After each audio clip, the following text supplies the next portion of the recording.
Tidak perlu terang biar dilihat banyak orang, cukup jadi awan hitam yang menyelimuti para bintang. Kembali lagi bersama saya Stephen, seperti biasa jangan lupa siapkan apa? Ya tentunya kopi dan utbray untuk menemani kalian dalam menonton alur cerita film ini. Selamat menyaksikan dan celepot!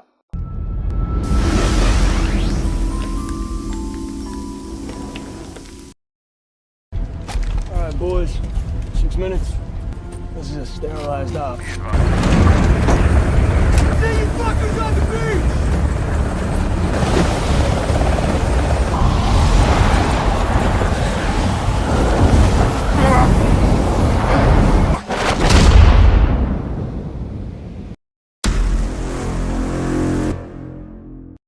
Film dibuka dengan ditampilkannya markas pasukan Amerika yang berada di Filipina.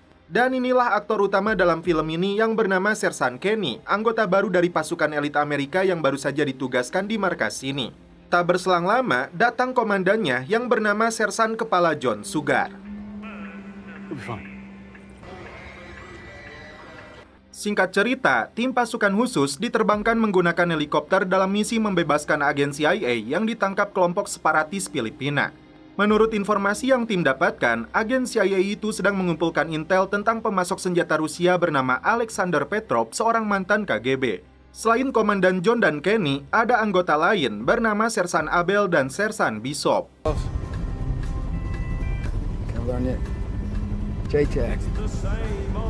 Selanjutnya, kita diperkenalkan dengan operator sekaligus pilot drone bernama Kapten Eddie Grimm dan stafnya Sersan Nia. Yeah, I wanted to ask you. Sure. Okay. The 23rd. That's right. Kenny tampak grogi mencari coklatnya yang ketinggalan di markas. Ternyata, ini kali pertamanya Kenny diturunkan ke lapangan dalam sebuah operasi rahasia. Usianya pun masih 27 tahun, jauh lebih muda dari rekan-rekannya. Thanks, man. 27. You in the dick, Abel, I swear to God. Sebelum masuk ke ruang operator, Eddie meminta marinir di sana untuk memberitahunya jika ada telepon masuk dari istrinya yang kini sedang hamil tua. Karena itu, Eddie memberi saran untuk mengecilkan volume TV-nya agar terdengar. Namun, komandannya yang bernama Kolonel Dus tidak peduli, membuat Eddie kesal kepadanya.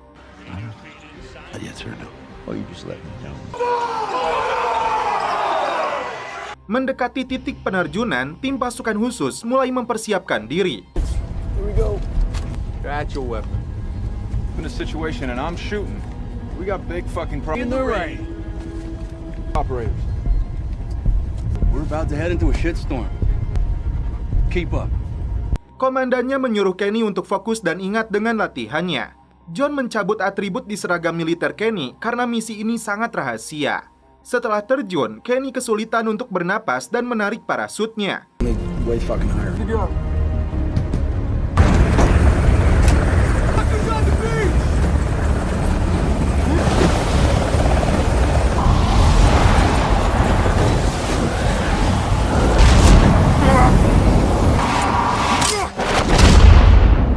Meski pendaratannya tidak mulus, Kenny beruntung kondisinya baik-baik saja. Tim mendarat di sebuah pantai untuk kemudian melanjutkan perjalanan menuju titik target.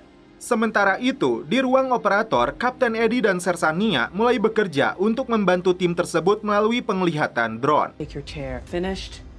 No, I'm not.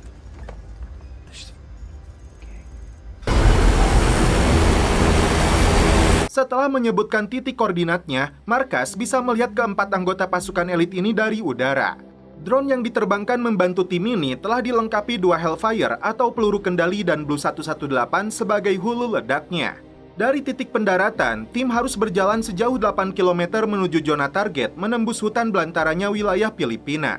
Kenny diberitahu timnya bahwa 2 minggu lalu, agen CIA itu telah ditangkap dan tim ini ditugaskan dalam misi penyelamatan. No, you shouldn't be. Yes. There are guys here. Step up your game. Sisi lain dari seorang Kapten Eddie, rupanya telah 4 kali menikah dengan mempunyai anak di setiap pernikahannya. Singkat cerita, tim pasukan khusus sudah berada 3 km dari zona target. Sersan Abel sempat mengeluh dengan lututnya yang pernah terluka akibat ledakan granat yang dilemparkan seorang anak kecil. Bishop sempat membahas perang di masa kini yang lebih banyak menggunakan teknologi dan drone tempur. Tapi menurutnya, secanggih apapun peralatan perang di masa depan, pada akhirnya ketika baterai peluru dan bomnya habis, maka pertempuran barbar antara manusia dengan manusia akan terjadi. Kesimpulannya, jangan pernah bergantung pada peralatan canggih. Tim mulai waspada setelah Abel melihat adanya pergerakan. What do you got? I got movement. Komandan John menyuruh Kenny menghubungi markas untuk melihat pergerakan radius 100 meter di depan mereka.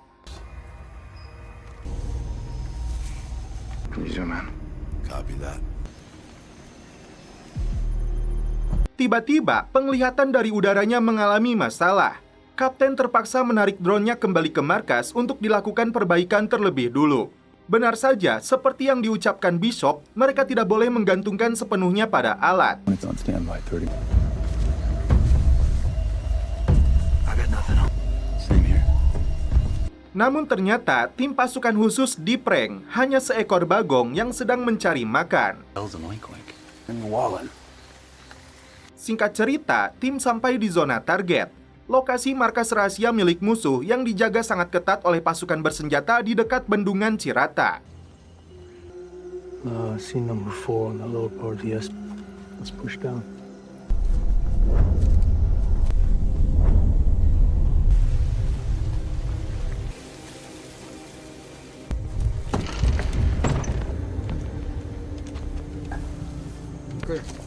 Komandan John membagi tugas, membagi anggotanya di beberapa titik. Good.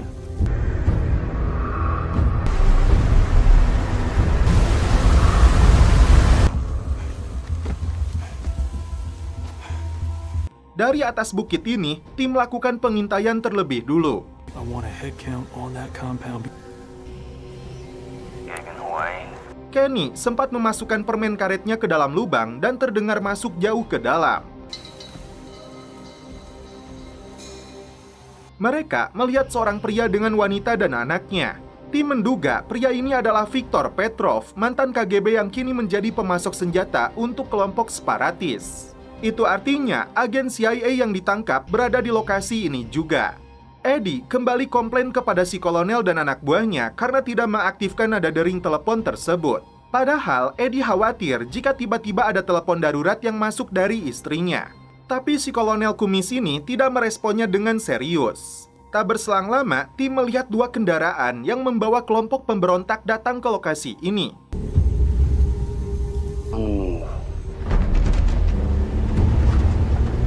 Ternyata mereka adalah kelompok Abu Sayyaf datang langsung bersama pimpinannya Said Hashimi.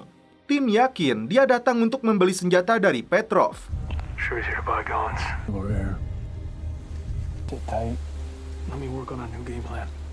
Akhirnya, drone kembali mengudara. Untuk jaga-jaga, jet tempur F-18 jenis Hornet sudah disiagakan untuk membantu tim. Kenny memberikan titik koordinatnya kepada Kapten Eddie, memantau langsung seluruh area bendungan ini. Tim awalnya menduga akan melihat transaksi bisnis. Namun yang terjadi, kelompok Abu Sayyaf ini menembak Petrov berikut para pengawalnya. 3KI. Tak sampai di situ, tim melihat langsung istrinya Petrov dipenggal. Tim tidak bisa membiarkan kelompok pemberontak ini melakukan hal yang sama kepada anaknya. Disinilah awal pertempuran pun dimulai. Tim melepaskan tembakan untuk menyelamatkan bocah tersebut disusul Hellfire yang dilepaskan dari drone.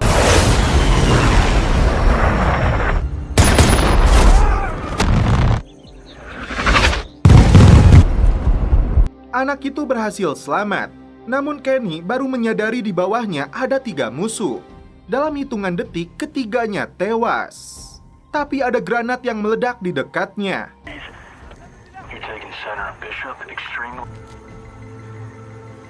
1. Pertempuran mulai memanas. Pasukan khusus mendapat perlawanan sengit. Sersan Abel terkena tembakan musuh lebih dulu.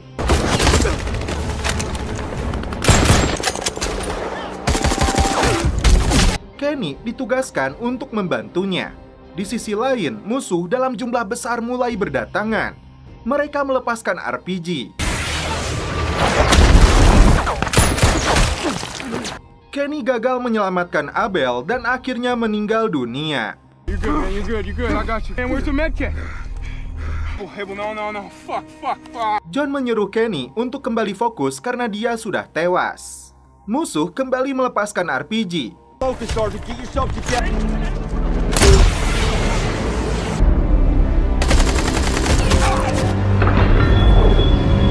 Kenny meminta bantuan Kapten Eddie untuk melumpuhkannya. Sayangnya, John dan Bishop terkena RPG.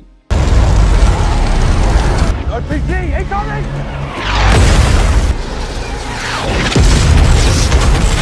Setelah penembak RPG musuh berhasil dihancurkan, Kenny kini seorang diri diserang musuh bertubi-tubi. Kenny memutuskan untuk berlari menuju hutan. Eddie bertanya status timnya. Kenny menjawab KIA atau gugur dalam tugas. KIA. Confirm your current grid location. Karena misi dinyatakan gagal, Kenny harus menuju titik penjemputan. Setelah 500 meter area di depannya dinyatakan clear, Kenny bisa bergerak. Karena melihat rekannya telah gugur, Kenny tidak sanggup menggerakkan kakinya. Setelah Kapten Eddie memberinya motivasi, akhirnya anggota pasukan khusus ini kembali berlari. Gotta move, man. Let's go. Come on, soldier. Heading forward. Tell me what you see.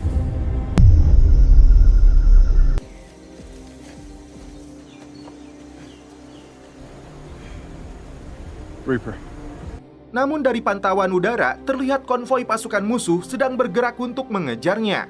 Kenny bersembunyi di dalam sungai saat musuh melakukan pencarian. By tally, eyes on target.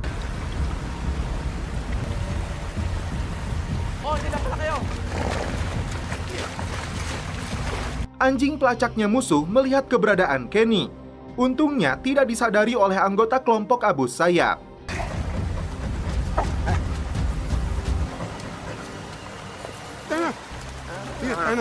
Untuk sementara, Kenny bisa bernafas lega.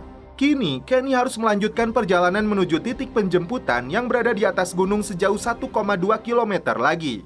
Ternyata, Kenny dan Eddie sama-sama berasal dari Ohio, cuman beda desa dan kecamatan. Belum lama, Kenny pulang ke kampungnya karena ayahnya meninggal dunia. Eddie menghibur Kenny dengan cerita pernikahannya yang sudah 4 kali, agar prajurit ini tidak kehilangan semangat untuk berjuang mengalahkan rekornya. You're getting really close now, man. Just keep up the pace. Good work.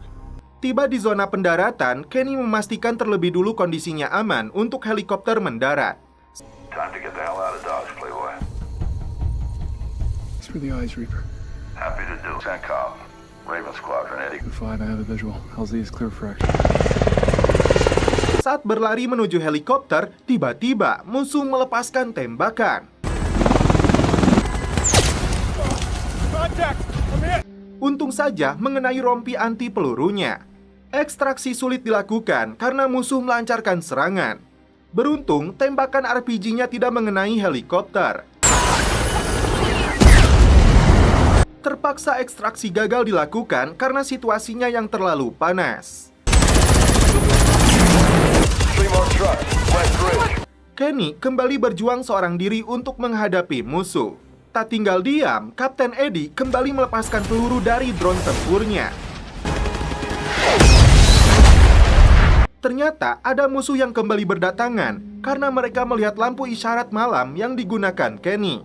Rupanya musuh dilengkapi juga penglihatan malam atau night vision. Akhirnya Kenny minta bantuan jet tempur F-18 untuk membumi hanguskan musuh.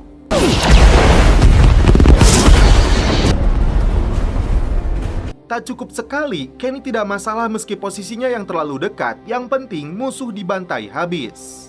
Jet tempur dengan kecepatan supersonik ini kembali melepaskan tembakan.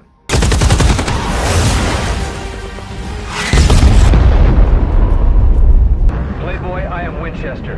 Hornet 1 is... Setelah situasi aman, Kenny kembali melanjutkan perjalanan menuju titik penjemputan lain sejauh 2 km yang berada di Bukit Besar arah timur laut. Sorry, but that is the closest Ultimate LZ. is 90 mics. Kapten Eddie minta maaf karena ekstraksi gagal dilakukan. Eddie kembali menghibur Kenny. Jangan percaya Kapten Air Force biasanya penuh omong kosong. Rupanya, Eddie mantan pilot yang seharusnya menjadi jenderal. Namun dia tidak mau menjadi instruktur karena betah di lapangan. Dia ditempatkan di daerah terpencil selama 20 tahun di wilayah Australia. Kenny yang kurang fokus tergelincir ke dalam sungai. Meski kondisinya baik-baik saja, namun senjatanya tertinggal di atas. Masalah bertambah karena beberapa musuh datang ke arahnya.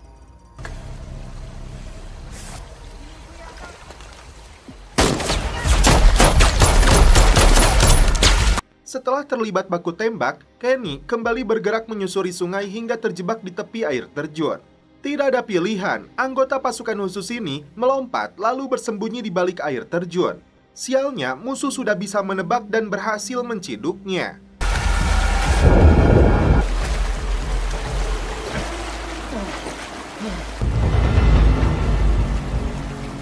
Meski sudah 12 jam bekerja, Eddie dan Nia minta persetujuan Kolonel Dus Packard untuk tetap bekerja sampai para prajuritnya dibawa pulang. Kolonel memberikan izinnya karena Eddie dan Nia mengaku masih tetap fit selama ada Kopai. Seorang prajurit tiba-tiba muncul di rumah persembunyiannya para pemberontak menghabisi mereka.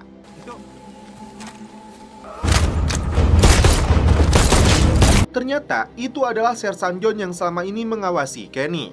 John dan Bishop selamat dari tembakan RPG, tapi kini Bishop ditangkap musuh karena lukanya yang cukup parah. Mereka berdua berencana untuk menyelamatkan Bishop sebelum dieksekusi mati. Di dalam lantai kayunya, John menemukan beberapa senjata milik pemberontak.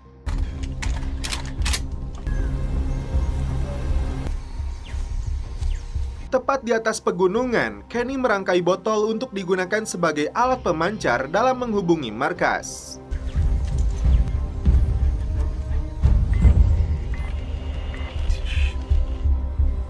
Meski Kapten tidak setuju dengan rencana Kenny dan John, namun mereka berdua akan tetap beraksi untuk menyelamatkan Bishop karena waktu yang terbatas. You're heading, Playboy. Lost comms. Fuck. Connect me to CJ Sardoff. Kembali ke bendungan, anggota tim pasukan khusus ini akan minta bantuan udara untuk melancarkan serangan sebagai pengalih perhatian.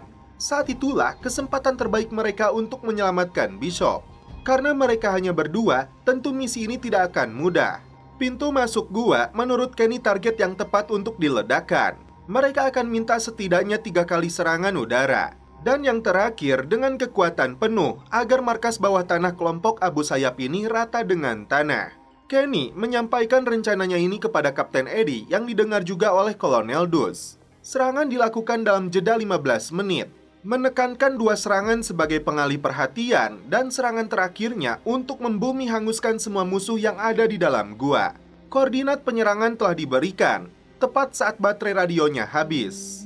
Kali ini, Eddie tidak bisa membangkang perintah Kolonel karena dia sudah terlalu banyak bertugas. Turunnya konsentrasi yang berpotensi gagalnya misi ini.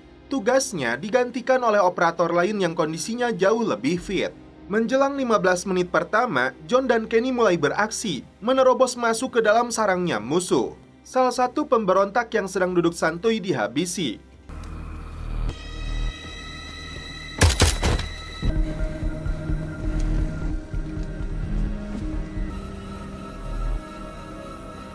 Selanjutnya, mereka berdua bergerak masuk ke dalam. Kali ini, John menggunakan pisau.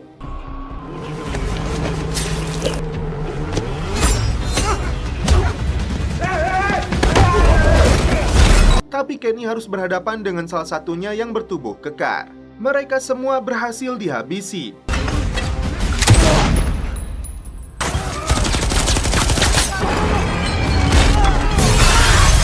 Baku tembak kembali terjadi. John sempat terkena peluru panas yang dilepaskan musuh. Mereka berdua dibuat kewalahan hingga granat meledak di dekat keduanya.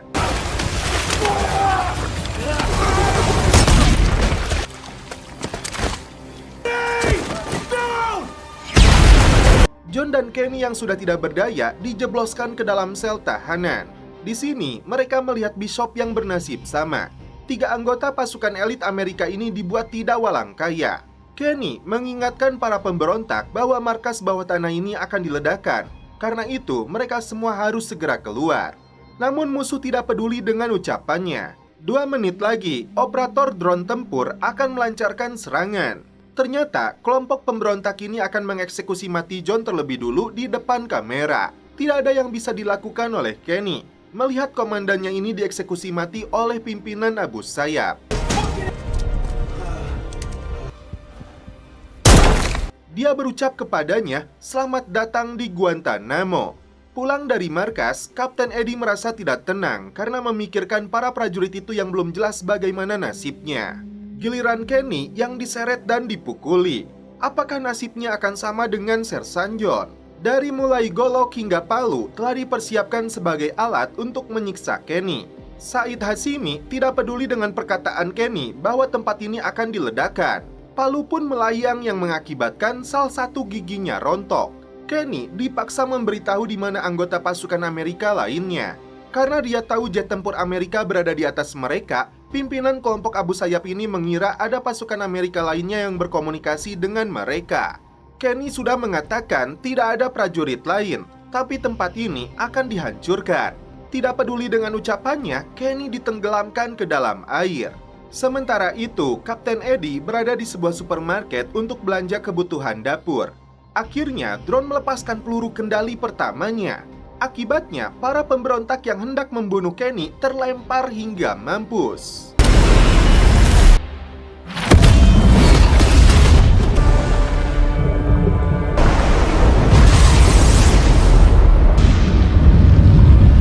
Sedangkan Kenny berhasil selamat. Dia mencari lubang ventilasi untuk menarik napas. Dia mengambil sebuah golok, kemudian menyusuri terowongan. Rupanya, Kenny menemukan agen CIA yang disekap di dalam kandang. Kenny membawa keluar agen CIA ini untuk diselamatkan. Dan Kenny kembali berhadapan dengan Said Hashimi. Pedangnya dia tikamkan ke tubuh pimpinan kelompok Abu Sayyaf ini sebagai bentuk pembalasan kematian Sersan John.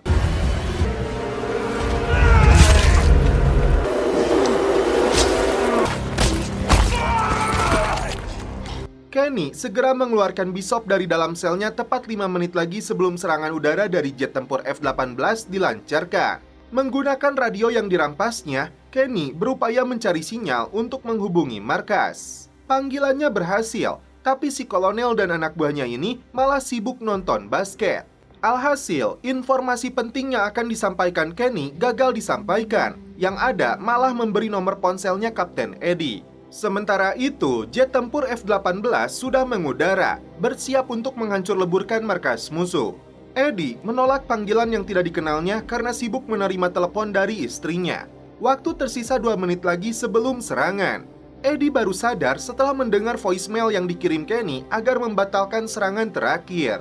Eddie pun tancap gas kembali ke markas. Dia kesal karena panggilannya ke markas tidak ada yang merespon. Sedangkan Kenny, Bishop, dan agen CIA itu baru sampai di mulut gua. Mereka jadi sasaran empuk jika F-18 melancarkan serangan. Kurang dari beberapa detik lagi, Eddie berhasil membatalkan serangannya langsung memberitahu pilot. We have visual. 10 seconds. 6, 5, 1. Bone 01 aboard! Bone 01! Zoom in to the caves. Kenny dan 2 rekannya ini berhasil selamat. Dan kini, giliran Kapten Eddie memberi pelajaran berharga untuk si kolonel dan para prajurit yang malah sibuk menonton basket. Padahal dia sudah melakukan panggilan selama 5 kali, tapi tidak ada satupun yang mengangkatnya. Nyawa 3 prajurit di luar sana dipertaruhkan akibat keteledoran mereka. Dengan menggunakan stick golopnya itu, Eddie menghancurkan TV mereka agar mereka semua paham harga sebuah nyawa. Dan setelah itu, film pun berakhir. Oke guys, terima kasih yang sudah menonton sampai akhir. Salam percelepotan duniawi. Keep enjoy.